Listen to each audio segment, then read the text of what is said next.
నమస్తే. Welcome to పొలిటెంట్ media. Bhakti Bhaskara ప్రేక్షకులందరికీ ముందుగా నమస్తే అండి. మనకి కొత్త సంవత్సరం రాబోతుంది. అంటే 2026 సంవత్సరం. అయితే 12 రాశుల వారికి సంబంధించి అసలు ఈ సంవత్సరం మొత్తం ఏ విధంగా ఉంటుంది? వాళ్ళు అనుకున్న పనులంటూ జరుగుతాయా? ఈ విషయాల గురించి అడిగి తెలుసుకుందాం.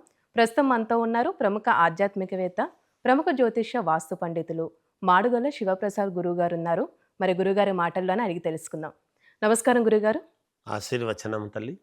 గురుగారు ఇప్పుడు 2026 సంవత్సరంలో జనవరి నుంచి డిసెంబర్ వరకు తులారాశి వారికి అసలు ఏ విధంగా ఉంటుంది? శ్రీ మహాగణాధిపతయ నమ. ఐం మహాసరస్వత్యే నమ. శ్రీ లలితాంబికాదేవియే నమ. తులారాశి వారికి ఈ 2026 జనవరి నుండి సంవత్సరం అంతా కూడా ఎలా ఉంది అంటే చాలా మంచి ఫలితాలు ఉన్నాయమ్మా.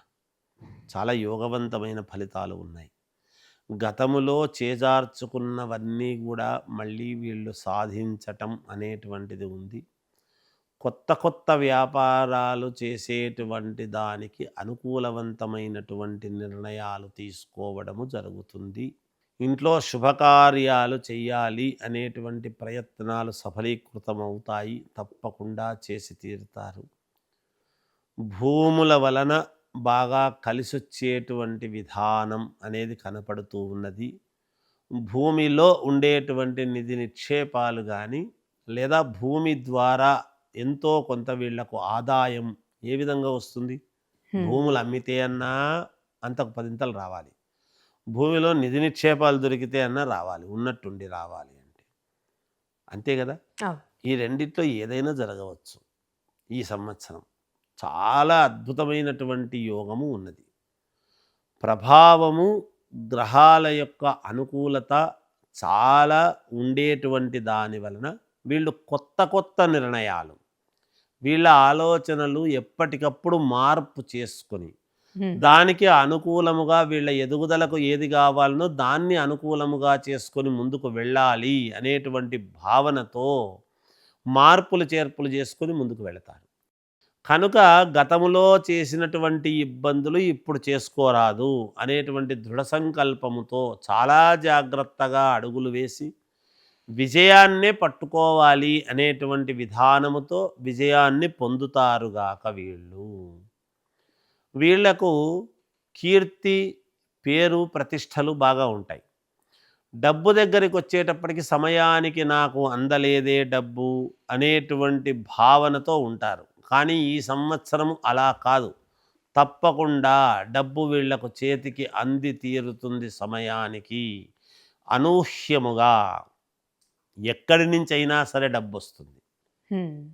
వీళ్లకు సహకరించేది కూడా ఆడవాళ్ళు ఎక్కువగా సహకరిస్తారు మగవాళ్లకు. ఒకవేళ రాశి ఆడవాళ్ళదే అయినప్పుడు ఆడవాళ్లకు ఇంకొక ఆడవాళ్ళు కూడా సహకరిస్తారు గాక. భర్తకైతే ఆడవాళ్ళు, మగవాళ్ళకైతే ఆడవాళ్ళు సహకరిస్తారు. సాటి ఆడవాళ్లకు ఇంకో ఆడవాళ్ళే సహకరిస్తారు. అలాగే జరుగుతుంది వీళ్ళకు. ఈ ఆడవాళ్ళు వ్యాపారం చేసేటువంటి వాళ్ళు కూడా ఉంటారు కదా. ఏదో చిన్న చిన్న వ్యాపారాలు, 1 గ్రామ్ గోల్డ్ ఏదో పెట్టుకొని చేసుకోవడం కానీ, చిన్న స్టేషనరీ షాపులు లాంటివి పెట్టుకోవడంలో కానీ, జిరాక్స్ మిషన్స్ ఇట్లాంటివి పెట్టుకున్నటువంటి వాళ్ళు కానీ, లేదా బ్యూటీ పార్లరు ఇట్లాంటివి పెట్టుకునేటువంటి వాళ్ళు కానీ, ఏవైనా సరే ఈ వీళ్ళందరికీ కూడా చాలా యోగదాయకముగా ఉండబోతూ ఉన్నది.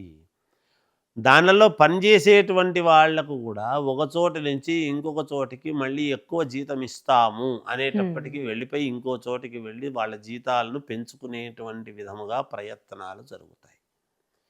ఇంకా ఒకటి చెప్పాలి, గోల్డ్కు సంబంధించినటువంటి గోల్డ్ షాపులు ఉండేటువంటి వాళ్ళు కానీ, గోల్డ్ షాపుల్లో పనిచేసేటువంటి వాళ్లకు కానీ ఊపిరాడనటువంటి పనులు ఉండి బ్రహ్మాండముగా అమ్ముకొని జాగ్రత్తగా వాళ్ళ యొక్క కీర్తి ప్రతిష్టలు పెంచుకునేటువంటి విధానముగా ఉండబోతూ ఉన్నాయి ఈ రాశి వాళ్లకు. అలాగే కోర్టు పరమైనటువంటి పనులు ఏవైనా ఉంటే కానీ, భూమికి సంబంధించినటువంటి తకరారులు లాంటివి ఏదైనా ఉంటే కానీ ఖచ్చితముగా ఈ సంవత్సరము చాలా యోగవంతముగా ఉంది. కాబట్టి వీళ్లకు విజయం అనేటువంటిది అవలీలగా సాధించగలుగుతారు ఈ సంవత్సరం. విద్యార్థిని విద్యార్థులు శ్రద్ధగా చదవాలి. విదేశీయానం ఉందండి విద్యార్థులకి? విదేశాలకు వెళ్ళేటువంటి అవకాశము ఉన్నదమ్మా. అయితే వెళ్ళి అక్కడ ఏదో స్థిరపడాలి అనేటువంటిది కాకుండా వెళ్ళి రావటము జరుగుతుంది.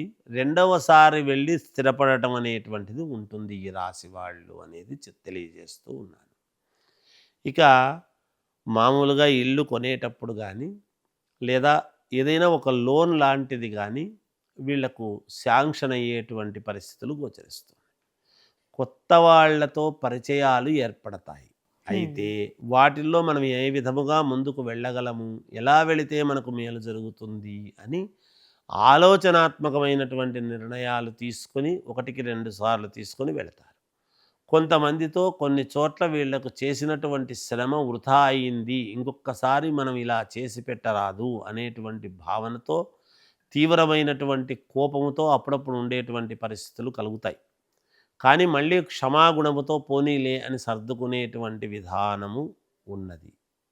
ఇక సినిమా రంగంలో ఉండేటువంటి వాళ్లకు, రాజకీయాలలో ఉండేటువంటి వాళ్లకు వాళ్ళ కోరికలు వాళ్ళు అనుకున్నటువంటిది ఏదో ఎప్పటి నుంచో ఉండేటువంటి వాళ్ళు నెరవేర్చుకోవటానికి అద్భుతమైనటువంటి కాలం అని చెప్పవచ్చును. అక్కడక్కడ చిన్న చిన్న ఇబ్బందులు అనేటువంటివి ఉండినను ఖచ్చితముగా యోగవంతముగానే ఉన్నది ఈ రాశి వాళ్లకు అని తెలియజేస్తూ ఉన్నాను. అయితే ఈ రాశి వారికి సంబంధించండి ఏ దేవుడి ఆరాధన చేస్తే మంచిదంటారు? ఇంకా మెరుగైనటువంటి ఫలితాలు సాధించుకోవాలి, ఏ దేవుణ్ణి ఆరాధిస్తే మాకు మేలు జరుగుతుంది అని అనుకునేటువంటి వాళ్లకు వీళ్ళు చేయవలసినటువంటిది ఏమిటి అంటే శ్రీ మహావిష్ణువుని పరమేశ్వరుణ్ణి అనుకుంటే యోగదాయకముగా ఉంటుంది అని తెలియజేస్తూ ఉన్నాను. చాలా చక్కగా తెలిస్తే గురుగారు, ధన్యవాదాలు. జయోస్తు.